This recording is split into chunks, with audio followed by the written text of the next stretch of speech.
Tēnā koutou katoa. I'm Ricky Swanell. It's my privilege to be here as your MC to celebrate the launch of High Performance Sport New Zealand's 2024 strategy and to explore what this means for elite sport here in New Zealand. Welcome everybody. A special welcome to Hpsnz Chair Bill Moran, Hpsnz Chief Executive Michael Scott as well. I'd also like to acknowledge the Minister for Sport and Recreation, Grant Robertson, who will be joining us via Zoom a little later. But it is my great pleasure to introduce Hpsnz Chief Executive Michael Scott.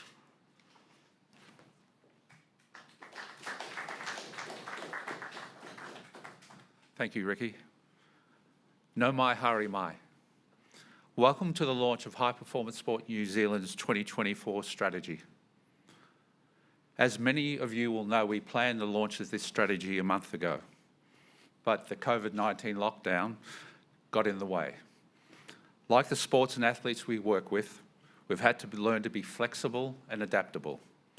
So thank you for your patience and thank you for joining us today. Speaking of COVID-19, before I get into the detail of the strategy, I want to reflect on the unique and challenging times we find ourselves in. Since early 2020, the pandemic has forced most events globally to be either postponed and cancelled, including the Tokyo Olympic and Paralympic Games. The pandemic continues to have significant impacts, with the lack of international competition and training opportunities disrupting our performance pathways for our athletes and coaches, while the uncertainty of COVID has had an impact on their well-being. Our athletes continue to train, hoping for the opportunity to compete at their best on the world stage, supported in collaboration to realise their collective dreams. COVID-19 has shaken but not broken their resolve, nor has it diminished the passion we and the rest of New Zealand have for sport. The New Zealand high performance system has excelled in recent years and has the potential to grow even stronger, something we are genuinely excited about. Over the past 5 years, you've seen New Zealand's best ever haul at the Olympic Games in Rio, our second consecutive Paralympics result as a top of the medal table on a per capita basis, our first Winter Olympic medals in 22 years, and the continued success of our Winter Paralympic athletes with 3 medals in 2018, our best ever Commonwealth Games outside of New Zealand, and many World Championship successes. The past few years have also been challenging. Like others around the world, our sports system has grappled with issues related to athlete well-being and integrity matters. And we have acknowledged in this respect that we must and will do better. The nature of the sport and the environment we operate in, both globally and domestically, is evolving in other ways. Athletes are developing a greater voice, and we need to ensure that that voice is represented and heard.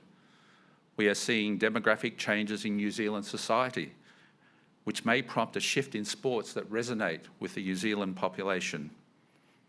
Both globally and domestically, people are changing the way they engage with sport, and a range of different sports are emerging into the mainstream. Success on the world stage is becoming more difficult in the face of increased investment and competition globally. And of course, COVID-19 has had unforeseen and unprecedented impacts, many of which will remain with us for some time to come. In a nutshell, we cannot do what we've always done. We need to evolve and adapt. What we are launching today had its beginnings in the 2032 High Performance System Strategy, developed through extensive consultation with those across the sector. 2032 has become a much more significant date for New Zealand high performance sport, with the announcement of Brisbane as the preferred candidate city for the 2032 Olympic and Paralympic Games. This would be effectively a home games in our region, which represents a magnificent opportunity for New Zealand sport. We have a roadmap to get where we need to by 2032, a 12-year strategic framework that reflects the needs and priorities of those throughout the high-performance sport in New Zealand. The 2024 strategy of Hpsnz responds to those needs and priorities and represents the first 4 years of that 12-year evolution. It is headlined by our new vision, inspiring performance every day. The vision reflects our focus on achievement. It acknowledges the effect high-performance sport has on our nation, bringing us together as people and inspiring us as individuals in our daily lives. Through the vision, we are also reminded that inspiration can come not just from winning, but from the connection we have as people to each other and the commitment we can all make to achieving our goals. The 2024 strategy brings to life 3 key system shifts identified in the 2032 strategic framework as seen essential to achieve repeatable, sustainable success. They are performance pathways, wellbeing and engagement, and funding and investment. In each of these areas, we are developing a detailed plan enabled by additional government funding and supplemented by repurposing existing funding from our budget. This demonstrates a commitment to evolving high performance in this country between now and 2024. I would now like to highlight the key initiatives of the strategy. Firstly, performance pathways. There'll be new sport-led performance pathways for athletes and coaches with a focus on key phases and transition points from talent identification through to life after competition. We will support 920 athletes by 2024, up from the current figure of 560, with the vast majority of that increased number being in the pre-high performance talent area. There will be a new performance hub established in South Auckland, increasing access for those in that community to high performance opportunities. There will be up to 250 pre-high performance athletes supported through a new regional performance pod system in satellite locations, small cities, provincial towns, or heartland communities. Funding will be available for 55 talent ID and confirmation coaches to support the work in the pre-HP talent area in the regions, and more investment will be provided to innovation, research and intelligence to enhance athlete performance and to help counter the impacts of COVID-19. The second system shift is wellbeing and engagement, which will focus on working with national sporting bodies to create environments where athletes and all those in high performance sport can thrive to reach their potential. The initiatives in this area are as follows: the introduction of objective measures to monitor wellbeing in national sporting bodies' high performance environments. Wellbeing will be included as a criteria for funding decisions. There'll be more investment for athlete and coach wellbeing initiatives, support for effective athlete and coach voice mechanisms. There'll be funding for up to 8 full-time equivalent wellbeing manager roles in identified national sporting bodies. And $3.85 million will be allocated over the next 3 years to embed the Women in High Performance Sport program as an ongoing priority for high performance sport New Zealand.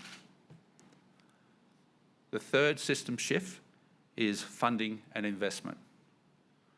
$27.6 million will be allocated between 2022 and 2024 for the first phase of a new aspirational fund to create investment opportunities in a broader range of sports.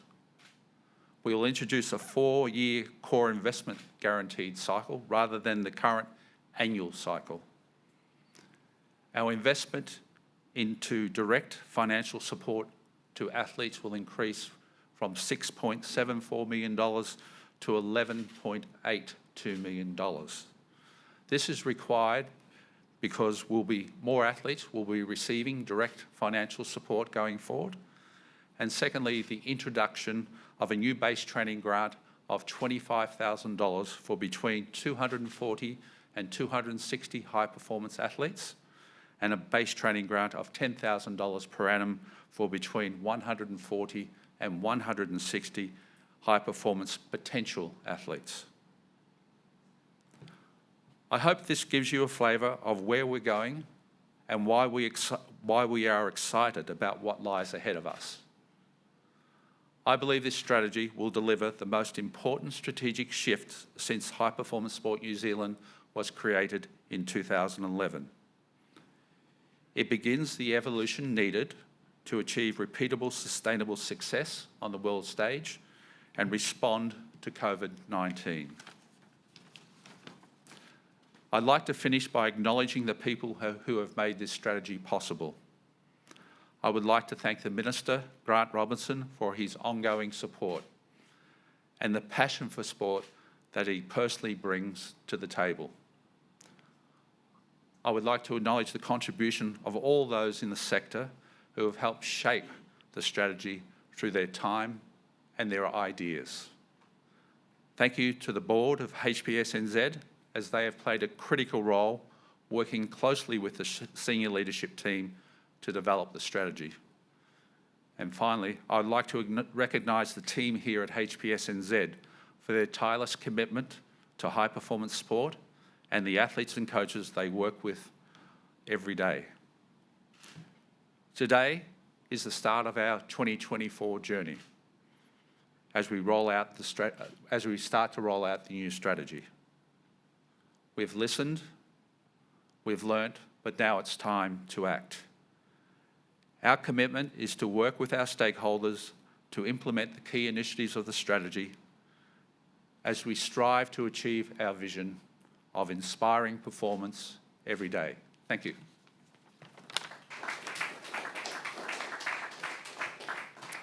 Thank you, Michael. It's exciting to hear those initiatives that you've outlined, and I'm sure they're going to create some far-reaching change and have a real impact on those in the high-performance system.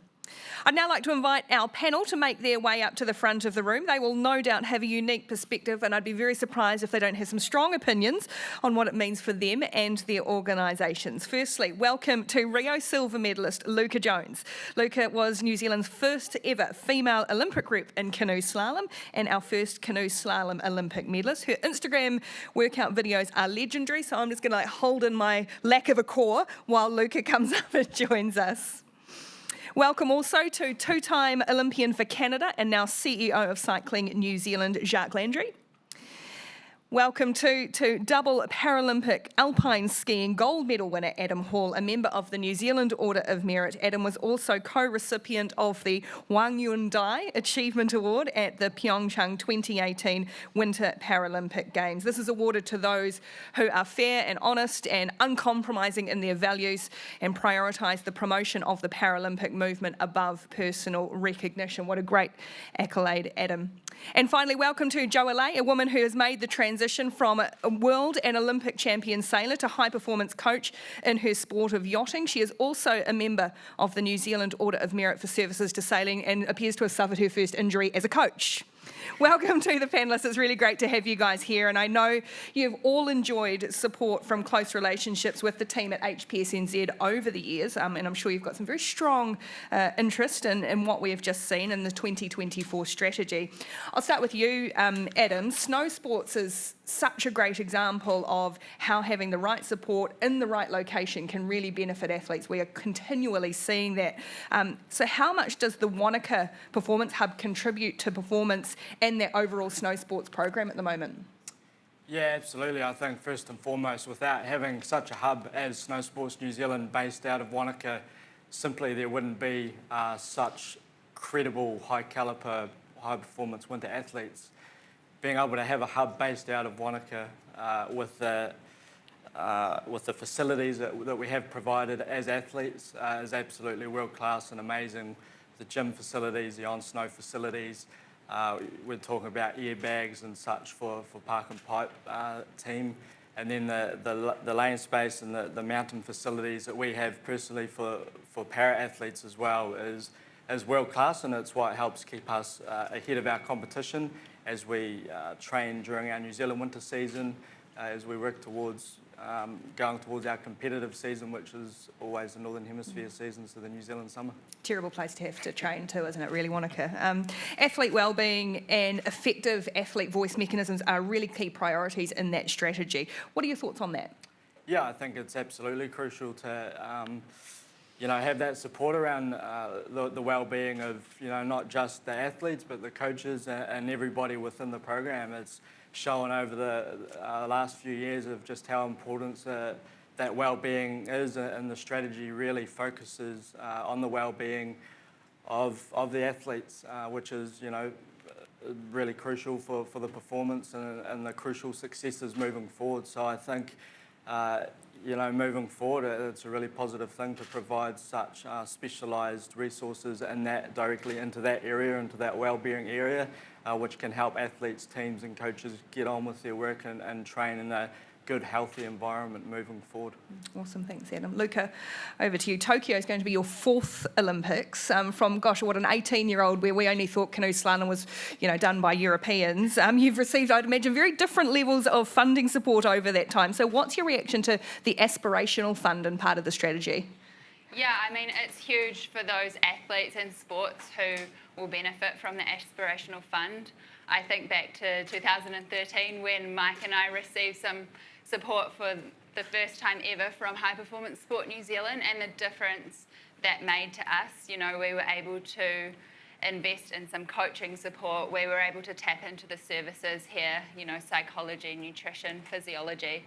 And yeah, I mean, that's translated into results on the world stage. So yeah, for those aspirational sports, that level of investment and just having that investment available will make a big difference to just making that next step to achieving results on the world stage. Because that base training grant is another notable change which I guess feeds into that. Do you think that will really impact the athletes and particularly supporting that wellbeing side as well when you're really striving for the top? Yeah, absolutely. I mean, financial security is always difficult in sport, and to have an element of that is huge for us athletes. And I think especially for those athletes who are just on the cusp of receiving PEGS grants, it'll really help them and give them a boost to be able to train full time.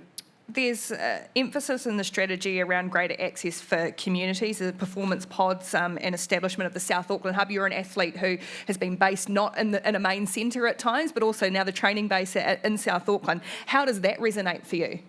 Yeah, I mean, I'm really excited about a South Auckland hub. It took me nearly an hour and a half to get here this morning. So, yeah, we have a huge community in South Auckland, and it'll just mean better access to performance facilities for athletes in South Auckland. Because it sounds silly, isn't it, I guess, for non-Aucklanders to actually realise what that sort of thing can do for athletes to not have to drive for an hour and a half. Yeah, absolutely. It's better recovery time, and also you can't take for granted that everyone has access to a vehicle.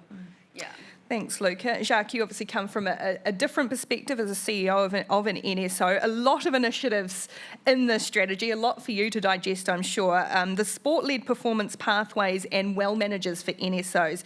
They're designed to empower the sports to deliver the change. How do you feel about that being handed to the sports and to sort out, basically? Well, that makes total sense. In reading the strategy, it makes total sense that the NSO should be in the driver's seat of delivering on the initiatives, whether it be the well-being piece or whether it be the sporting pathways. So obviously putting the context that Hpsnz is there to support the NSOs in those endeavors. But to me, it makes total sense. And coming from another system before in Canada, that's basically what was being done before, where I was coming from. To me, it makes total sense. Yeah. You work closely with Hpsnz on the performance pathways already. How will that aspect of the strategy benefit your sport of cycling? Well, we've been working on the pathway for quite a while. I think what this new strategy says is basically that we're incentivized, I guess, to actually deliver more on these objectives. I think we've been focusing, at least in our sport, have been focusing on the Olympics coming up and Paralympics But what the pathway puts us, and the incentivization of the funding behind the pathway puts more onus on us actually looking forward to 2024, 2028, 2032, et cetera. So I think that's it's great to be able to have that funding earmarked towards developing a better pathway. Supplementary. We look so far ahead in sport. You are constantly looking at 2-3 Olympics ahead. When it's been such a tumultuous time for sports over the last couple of years, how has that affected the forward planning and I guess relating that back to the strategy as well? Well, it has affected a bit. I mean, with COVID, we've had to look back, at least in our organization, had to look back at how we better address the immediate objectives that are the Olympics coming up, but also wanting to actually keep an eye on the future as well, because obviously, we're already in the new quad. Obviously, when you think about it, we're already in the Paris quad. So we really had to actually focus on 2 areas right now: delivery of the immediate goals and objectives, and looking also at fortifying our pathway into the next quad. Thanks, Jacques.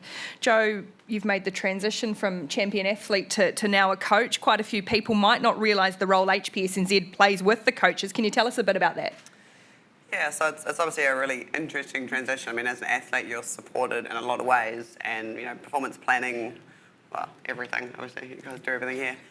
And as a coach, I guess I was quite surprised to sort of realise that I had a performance planner as a coach who sort of helps me in my development, helps me, directs me sort of different avenues for learning, and I mean, we touch base every few weeks, so it's actually a lot more similar to when I was an athlete in terms of that support. And I guess the really cool thing I see here for me is that the terms athlete and coach are used constantly.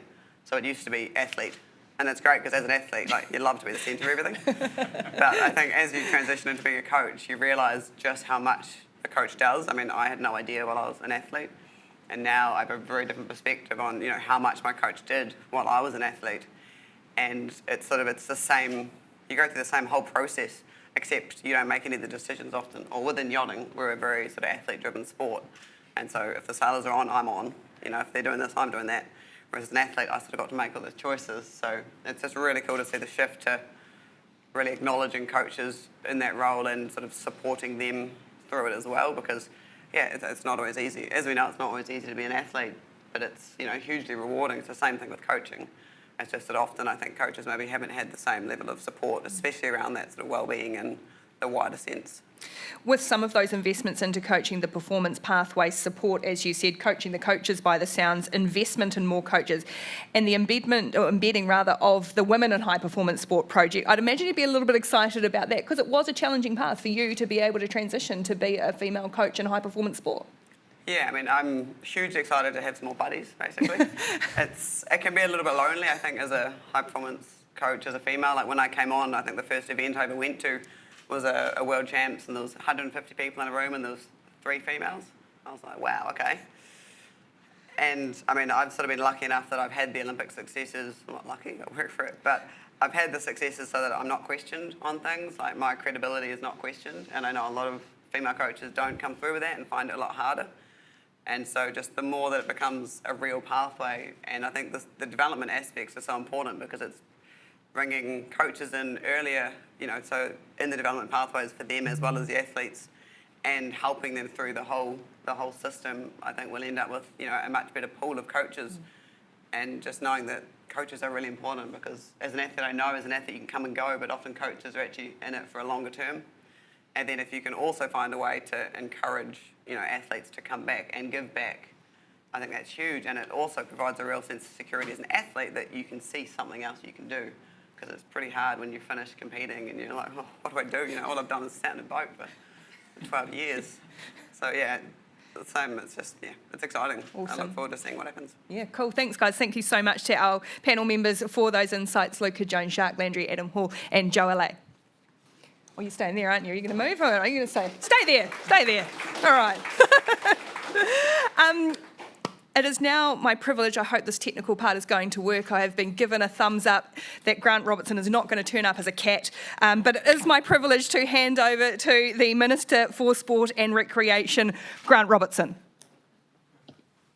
Kia ora, ngā mihi nui kia koutou katoa, tēnā koe Ricky.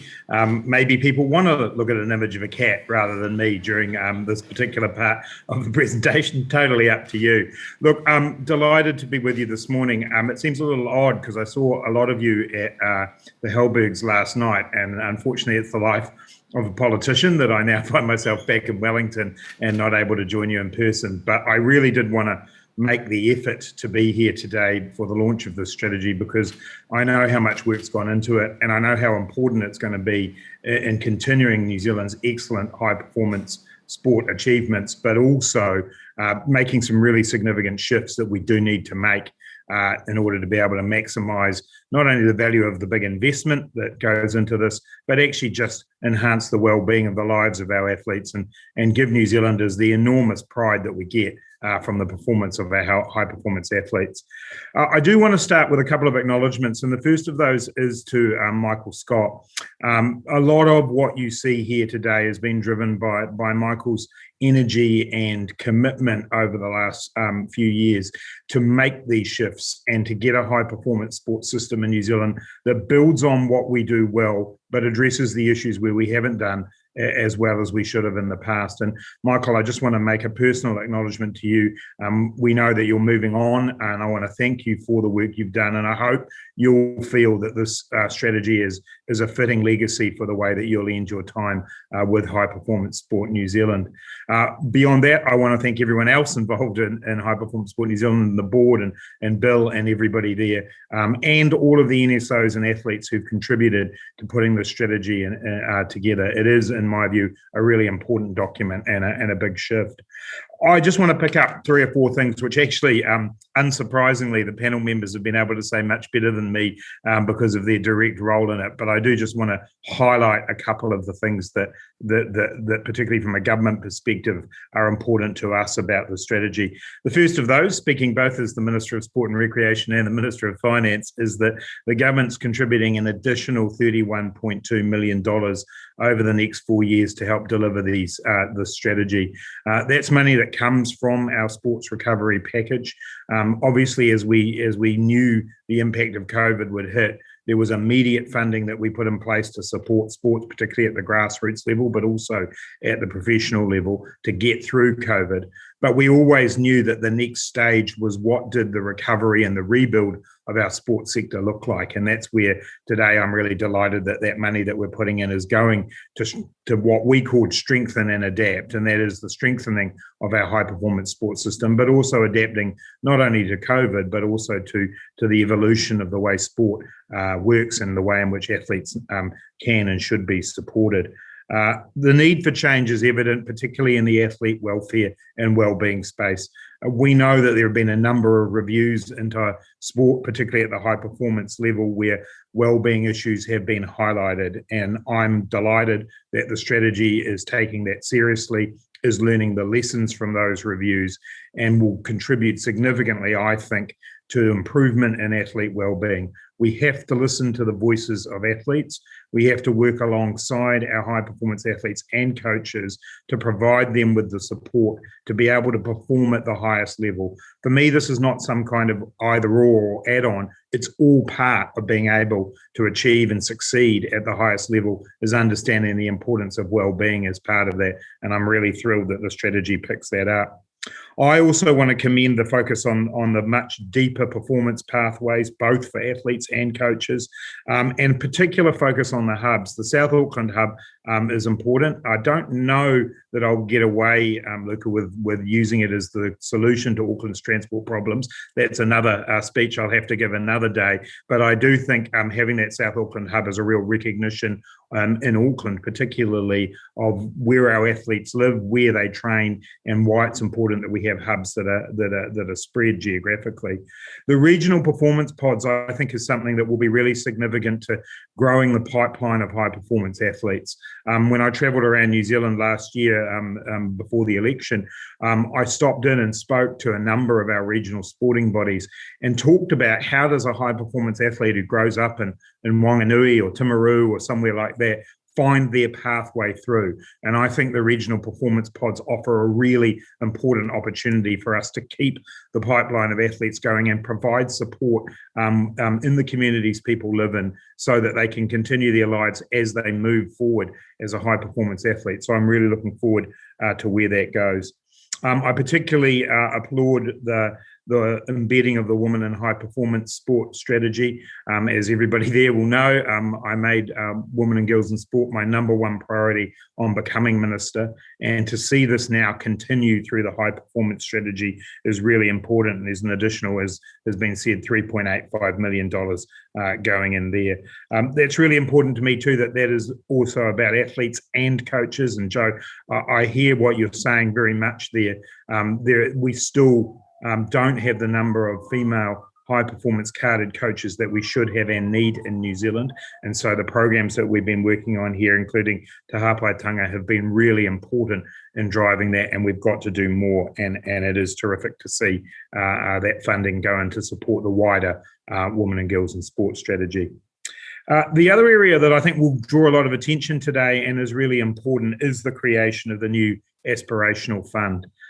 It would be fair to say that as the Minister of Sport and Recreation, it can be a hazardous experience travelling around New Zealand, particularly in koru lounges where members of sporting bodies who don't feel they've always been funded the way they would like appear at your shoulder to describe why they should be funded in a different way. People who've done that will know who they are. But what really matters to me here is that this is an understanding that we will always support our elite athletes as they go to compete at Olympics, Paralympics, and at World Championship levels. But we also have to understand the way that sport evolves in a country as new sports emerge, ones where New Zealand will have success, but equally ones where we'll inspire a lot of other New Zealanders who are participating in that sport at a community level. So now having the flexibility built into our system that there is an aspirational fund that can pick that up alongside the ongoing and sustained investment that we need in our elite sports and elite athletes, I think is a really important development and evolution within our high performance sports strategy. So overall, I hope you can tell, I think this is a really important step forward for us. 2020 has been a really tough year for all sports people. A lot of elite athletes have had competitions postponed.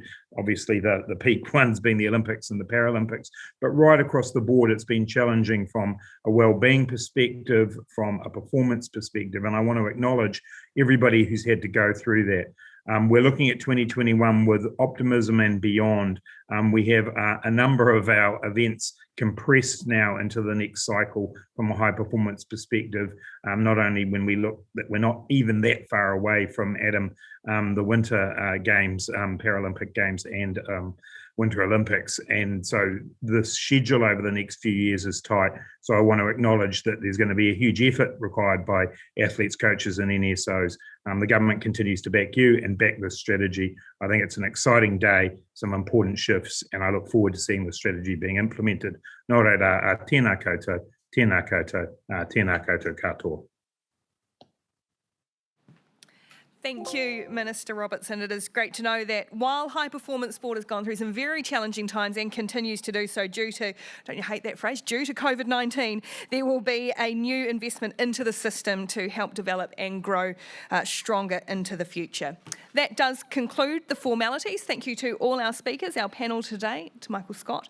Thanks to the media who have joined us as well, and to the audience who have tuned in to the event online.